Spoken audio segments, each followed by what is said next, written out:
Skip Thanksgiving this year, Mom said. Ashley's fiancé comes from old money. Having you there would make the wrong impression. Dad added, you understood. Thursday morning, Ashley's fiancé arrived for his first day as my company's new VP of Finance. When he saw me sitting in the CEO's chair, his face went pale. The call came on a Tuesday evening while I was reviewing quarterly reports in my home office.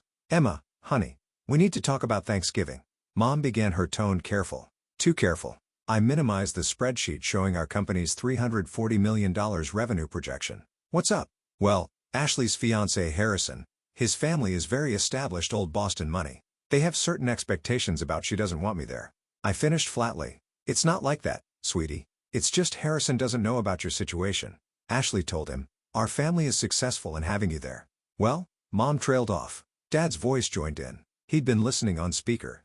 You understand, right? First impressions matter with these people. The Whitfields are connected to everyone who matters in Boston. We can't risk. Risk what exactly? I kept my voice neutral. You know what I mean, Emma? You're 32, still renting that studio apartment, working some entry-level job we don't really understand. Harrison's bringing his parents. His father sits on 3 Fortune 500 boards. His mother chairs the Museum of Fine Arts Gala Committee. Ashley's voice suddenly cut in, shrill and defensive. Emma, don't make this harder than it has to be. This is my future we're talking about. Harrison thinks I come from a family of achievers. Do you know what he'd think if he met you? I looked at the framed Forbes 30 Under 30 cover on my wall from 3 years ago, at the Incorporated Magazine Female Founder of the Year award from last month, at the stack of term sheets from venture capital firms offering to buy into my company at a $2.8 billion valuation. I understand perfectly, I said quietly.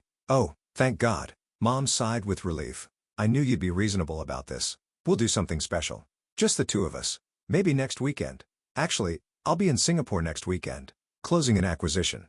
Silence. An acquisition. Dad's voice dripped with skepticism. Emma, you don't need to make things up. We're not judging you. I'm not making anything up. But that's fine. Enjoy your Thanksgiving. I hung up before they could respond. Growing up, I was always the difficult one. Ashley was 3 years younger, blonde and bubbly, effortlessly charming. She'd majored in communications, joined the right sorority, dated the right boys. She worked in marketing at a mid-sized firm, made $65,000 a year, and lived in a trendy apartment Dad helped her afford. I'd been the weird one. The one who spent weekends teaching myself to code instead of going to parties. The one who turned down a business degree to study computer science and mathematics. The one who dropped out senior year to join a startup. That decision had created a permanent rift. You're throwing away your future, Dad had shouted when I told them. Do you know how many people would kill for your opportunities, and you're leaving for some ridiculous internet company? It's not ridiculous. We're building something revolutionary. You're 21 years old. You don't know anything about building a business. Mom had cried. Ashley had rolled her eyes and called me such an embarrassment. I'd left anyway. The startup, a fintech platform connecting small businesses to alternative lending sources, had been acquired 18 months later for $47 million. My equity stake, $3.2 million after taxes. I never told my family. Instead, I'd let them believe I was struggling. When they asked about my job, I said, I work in finance, and changed the subject. When they saw my modest apartment, I didn't mention the $4.8 million loft I owned in downtown Boston as an investment property. When they assumed I took the bus everywhere, I didn't correct them. Even though my Tesla sat in a private garage 3 blocks away, I wasn't hiding out of shame. I was watching, testing. Every dismissive comment, every assumption, every time they chose Ashley's comfort over basic decency toward me, I filed it away. With my $3.20 $2 million, I'd started my own company, Meridian Financial Solutions.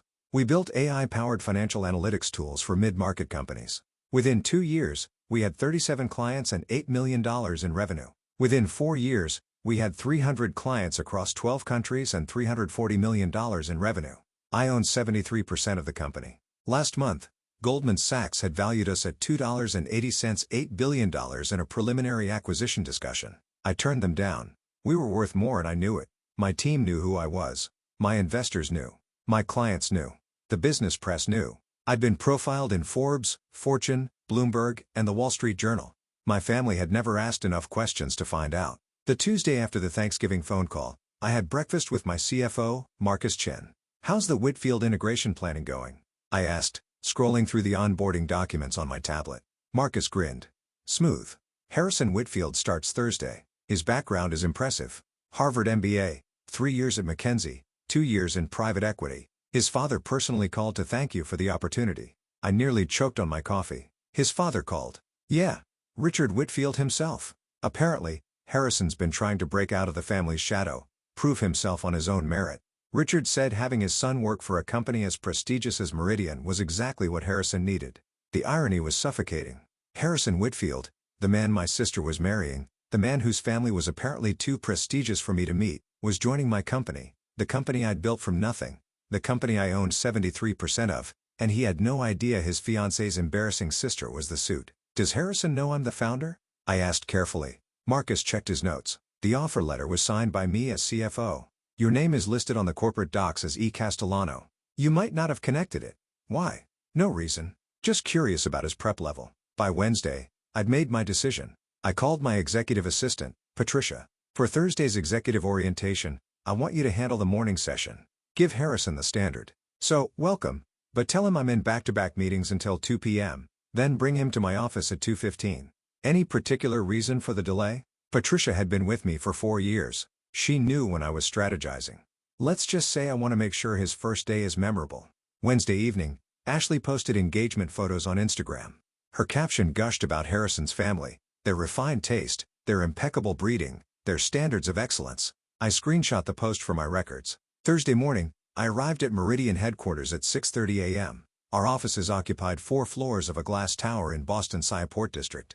Floor Tassie-Eiling windows overlooked the harbor. The reception area featured our logo, a stylized compass in brushed steel, 12 feet tall. I designed every inch of this space. My corner office on the 14th floor had a view that stretched from the harbor to the financial district. Awards lined one wall. The other held my degrees, BS in computer science and mathematics from MIT. I'd gone back and finished after the first acquisition, and an MBA from Stanford that I'd completed part-time. My family thought I was a college dropout working an entry-level job.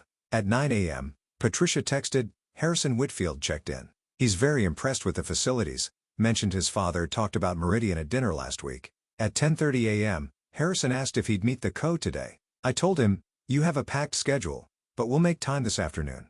At 11:45 a.m., he just said, and I quote, I can't less than greater than wait to meet the visionary who built this place. Should I tell him? I replied, let it be a surprise.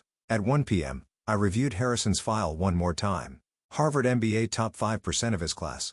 Thesis on emerging markets financial technology. McKinsey consultant specializing in financial services transformation. 2 years at Sterling Capital, a mid-tier private equity firm.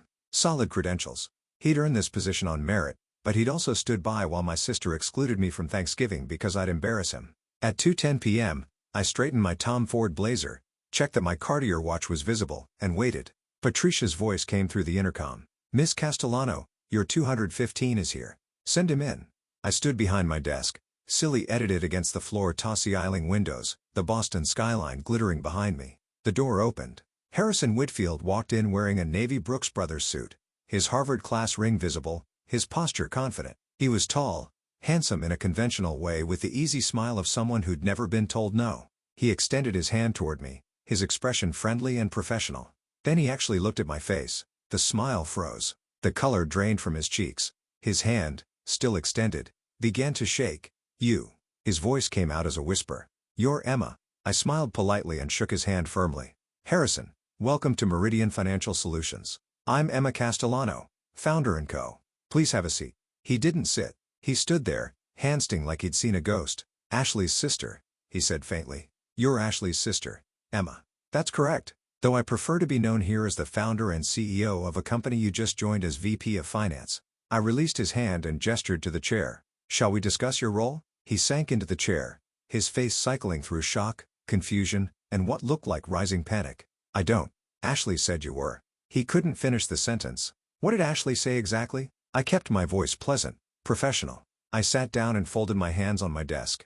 Harrison swallowed hard. He said you worked some entry-level position, that you lived in a studio apartment, that you'd struggled since dropping out of college. I see. And what else did she tell you about me? That you were he stopped, clearly realizing how this would sound, that you'd be inappropriate for Thanksgiving, that meeting you would give my family the wrong impression of hers. I nodded slowly, and you agreed with that assessment. It wasn't a question.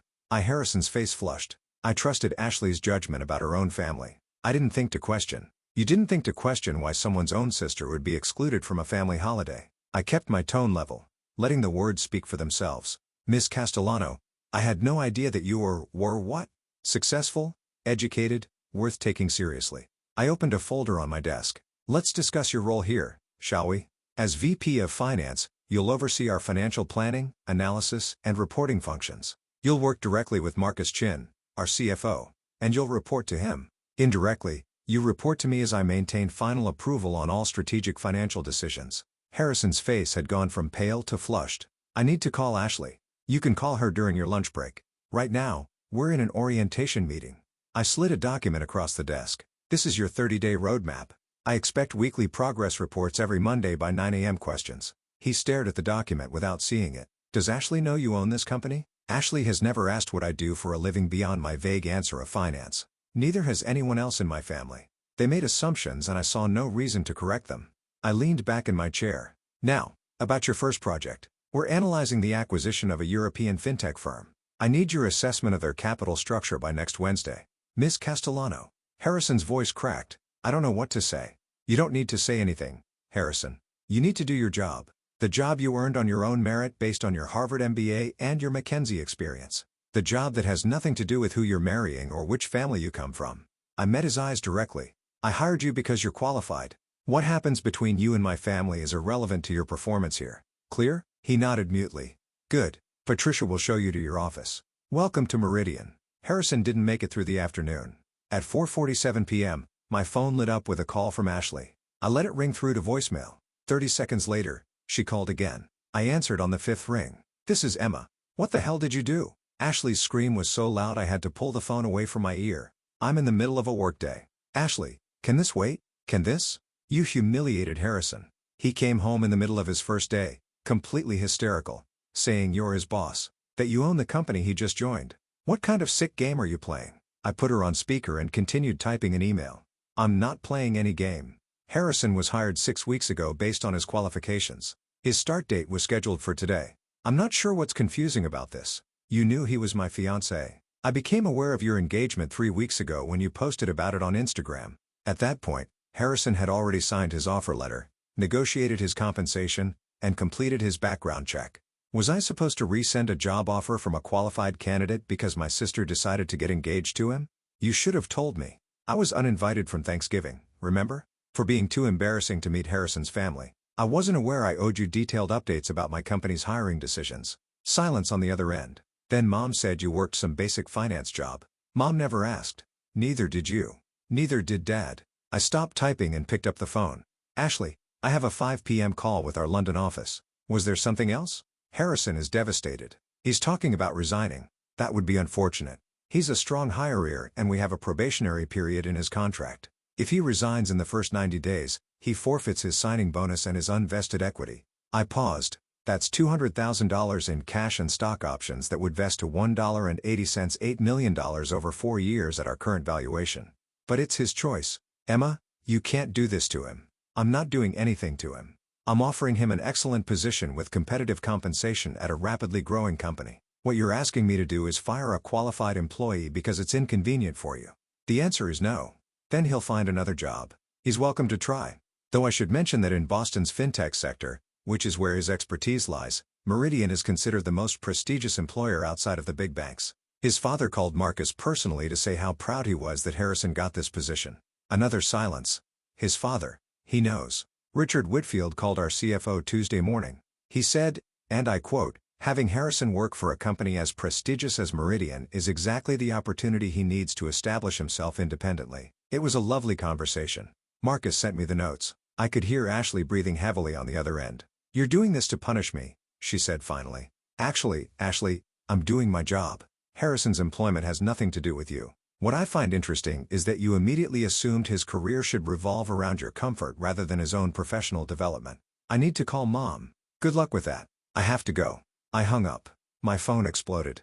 Text from Mom. Call me right now. Text from Dad. What is Ashley talking about? You own a company. Text from Ashley. You are ruining my life. Text from Harrison. Miss Castellano. I apologize for leaving early. May I schedule a meeting to discuss my role tomorrow? I responded only to Harrison. Of course. Patricia will send you calendar options. At 6:15 p.m., my parents called on FaceTime. I answered while packing my briefcase. Mom and Dad were both on screen sitting at their kitchen table, faces tight with confusion and anger. Emma Louise Castellano. Mom began using my full name like I was 12. What is going on? Ashley is hysterical. She says you own some company and Harrison works for you. That's correct. What do you mean that's correct? You told us you worked in finance. I do work in finance. I run a financial technology company. Dad leaned forward. Run. Emma, stop exaggerating. You can't just. I turned my phone camera to pan across my office. The Forbes cover, the Incorporated Magazine Award, the Stanford MBA diploma, the floor Tossie-Eiling windows with the harbor view, the Meridian logo on my desk nameplate, Emma Castellano, founder and chief executive officer. When I turned the camera back to my face, they were both silent. I founded Meridian Financial Solutions 7 years ago, I said calmly.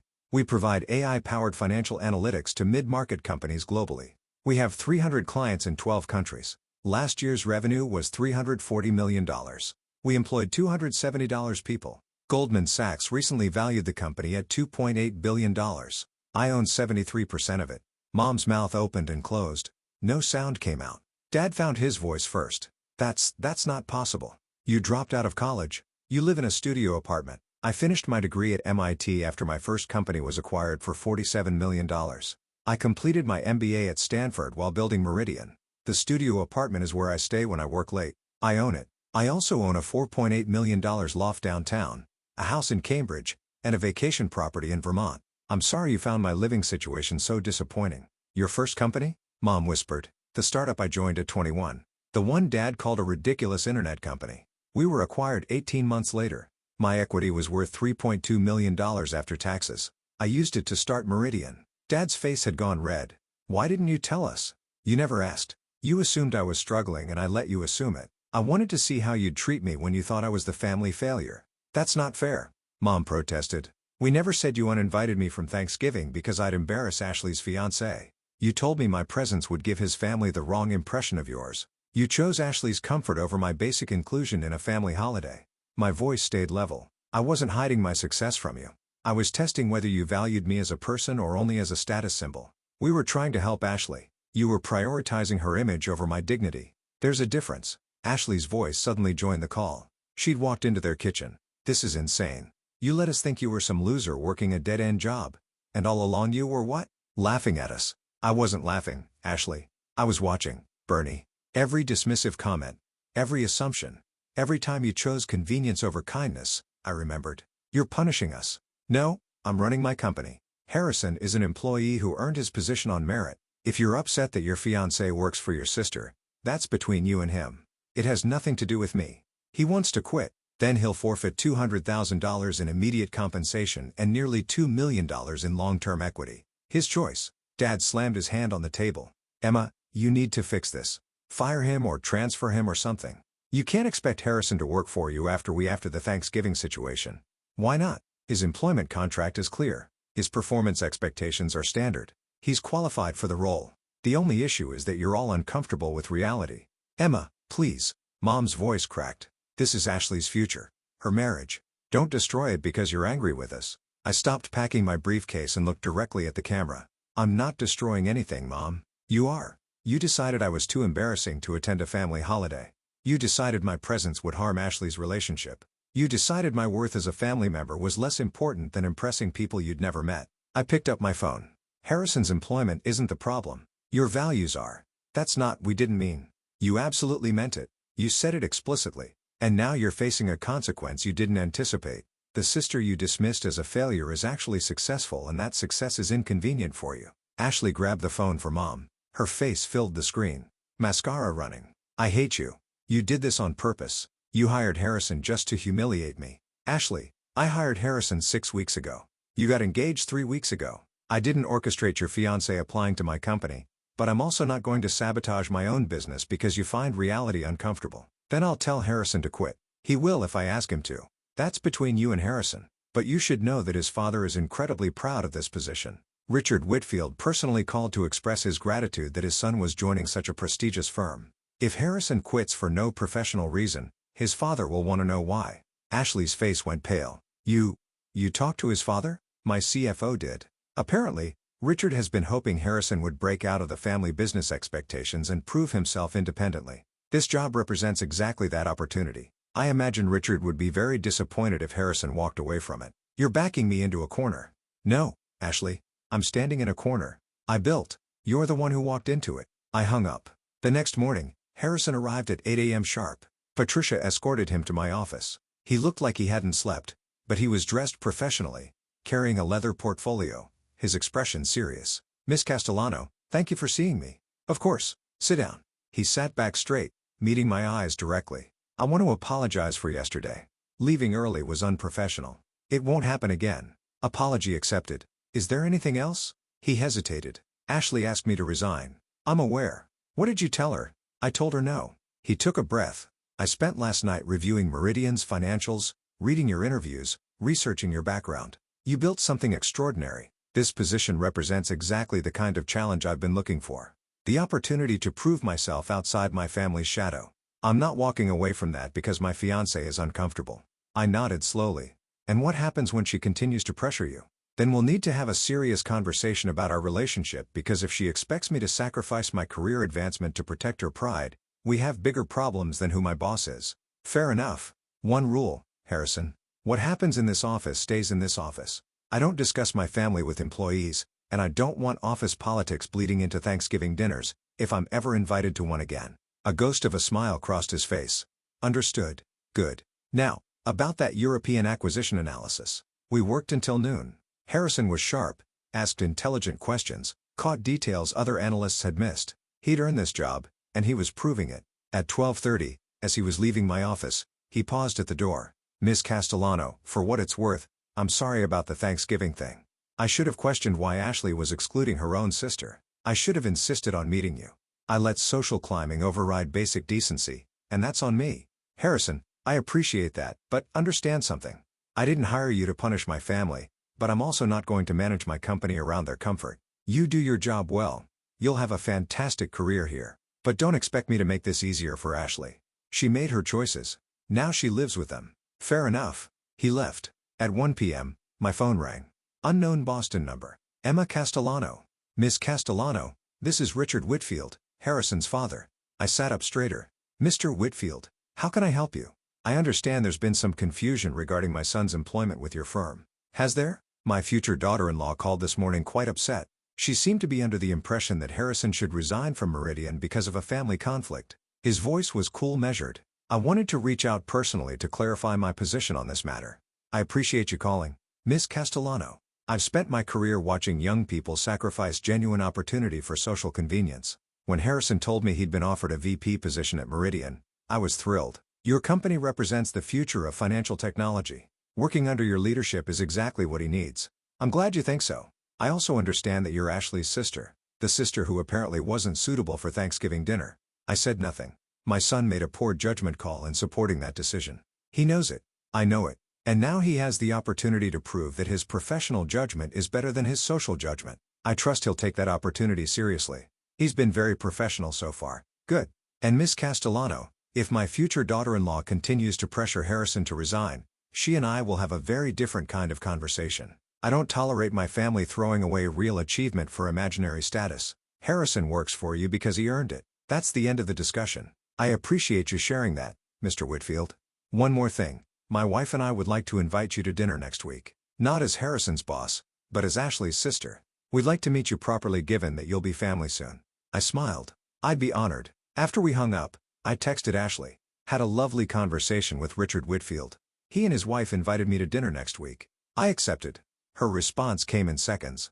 You're destroying my life. I didn't reply. Thanksgiving was 3 weeks away. I didn't receive another invitation to my family's dinner, but I did receive something else. A formal invitation to Thanksgiving at the Whitfield family estate in Brooklyn. Richard and his wife Catherine had insisted. We're hosting Harrison's side this year, Catherine explained during our dinner the previous week. It's important to us that both sides of his future family are represented. You'll join us, won't you? I'd agreed. When I told Ashley, her response was a string of crying emojis and the message, "I can't believe you're doing this to me." I replied, "I'm having Thanksgiving dinner with my future in-laws. You're welcome to be there too." The day before Thanksgiving, my mother called. "Emma, we need to talk about this Whitfield situation." "What situation?" "You're having Thanksgiving with them."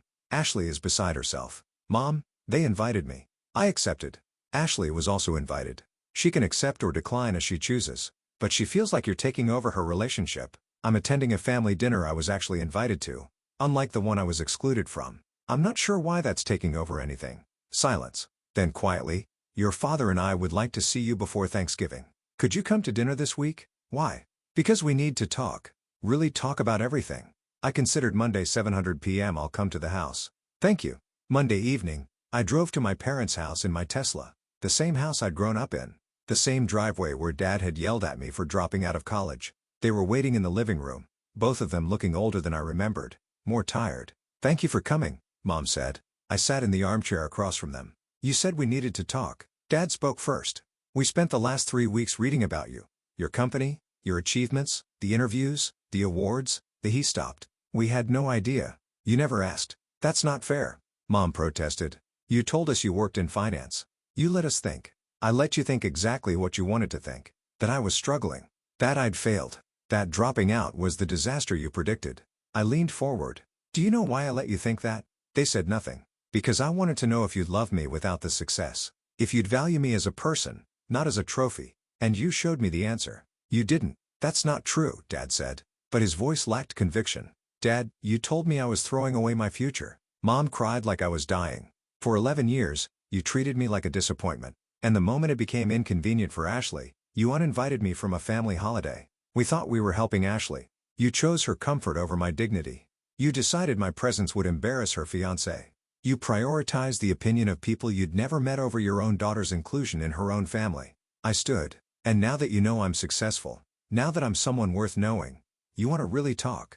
Emma, please. Mom's voice broke. We made mistakes. We're sorry. Are you sorry for how you treated me? Or are you sorry that I turned out to be someone important and you missed it? The question hung in the air. Finally, Dad spoke. Both. We're sorry for both. It was the most honest thing he'd said. I nodded slowly. I appreciate that. But here's what happens next. I'm going to the Whitfields' Thanksgiving. I'm going to continue running my company. Harrison is going to continue being an excellent employee. And you're going to figure out whether you want a relationship with me as I actually am, or whether you only want a relationship with the version of me that makes you look good. That's not fair, Momed. Neither was Thanksgiving. I left. Thanksgiving Day arrived cold and clear. I drove to the Whitfield estate in Brooklyn, a sprawling colonial with views of the reservoir. Mercedes and BMWs lined the circular driveway. I parked my Tesla next to a Bentley. Catherine Whitfield met me at the door herself, elegant in a cashmere sweater set, her smile genuine. Emma, we're so glad you could make it. Come in. Come in. The house was beautiful, tasteful, filled with the kind of quiet wealth that didn't need to announce itself. Family photos lined the hallways. Classical music played softly. In the living room, Harrison stood with a group of relatives, Ashley beside him in a designer dress, her smile brittle. When she saw me, her face went pale. Richard Whitfield appeared at my elbow. Emma, let me introduce you to everyone. This is my brother Thomas and his wife, Linda. My sister Margaret are cousins from New York. He introduced me as Harrison's brilliant boss and future sister-in-law. And every single person wanted to talk about Meridian, about AI and financial services, about my journey from MIT to SU. Ashley stood frozen watching me discuss market disruption with a former Treasury Secretary, debate regulatory frameworks with a federal judge, share startup war stories with a venture capitalist who tried to invest in my Series A. No one asked what I did for a living. They already knew. No one treated me like an embarrassment. They treated me like an equal. At dinner, I sat between Catherine and the Treasury Secretary. Ashley sat at the far end of the table, barely speaking, her careful fantasy crumbling with every conversation. During dessert, Richard stood and raised his glass. I want to thank everyone for being here today. Family is about more than blood. It's about the people who challenge us to be better, who celebrate our achievements, and who stand by us in our struggles. He looked directly at me. This year, we're grateful to welcome Emma Castellano into our family. Not because of her achievements, though they're remarkable, but because she represents the kind of integrity and strength we value. Welcome, Emma. Everyone raised their glasses. I looked down the table at Ashley. She was crying silently, mascara running again, but this time Harrison wasn't comforting her. He was raising his glass to me, a small smile on his face, respect in his eyes. After dinner, as guests mingled over coffee, Ashley cornered me in the hallway. You won, she said flatly. Are you happy now? I looked at my little sister, this person who'd spent years secure in her position as the favored one, now facing the reality that favoritism wasn't the same as value. Ashley, I didn't win anything. I just stopped losing. That's basically the same thing. No, it's not. Winning would mean I wanted your life. I don't. I built my own. I paused, You could have built yours too, instead of tearing mine down. I didn't tear anything down. You were the one hiding. I was the one existing. You were the one who decided my existence was embarrassing. I set down my coffee cup. The difference between us, Ashley, is that I never needed you to fail for me to succeed. But you needed me to fail to feel successful, and that's something you'll have to figure out on your own. I walked away. Outside, the sun was setting over the reservoir, painting the sky in shades of orange and gold. My phone buzzed. Text from Mom. Your father and I want to try again. Really try. Would you come to Christmas? Just us. No expectations. No performance. Just family. I looked at the message for a long time. Then I typed, I'll think about it. It wasn't forgiveness. Not yet. But it was a door left slightly open. Whether they walked through it would be up to them. I got in my Tesla, drove back to my loft, and spent the evening reviewing the European acquisition analysis Harrison had submitted. It was excellent work. Sharp, detailed, insightful. I sent him a note. Exceptional analysis. Let's discuss Monday. His response came immediately. Thank you, Miss Castellano. Happy Thanksgiving. I smiled. Happy Thanksgiving, Harrison. For the first time in 11 years, it actually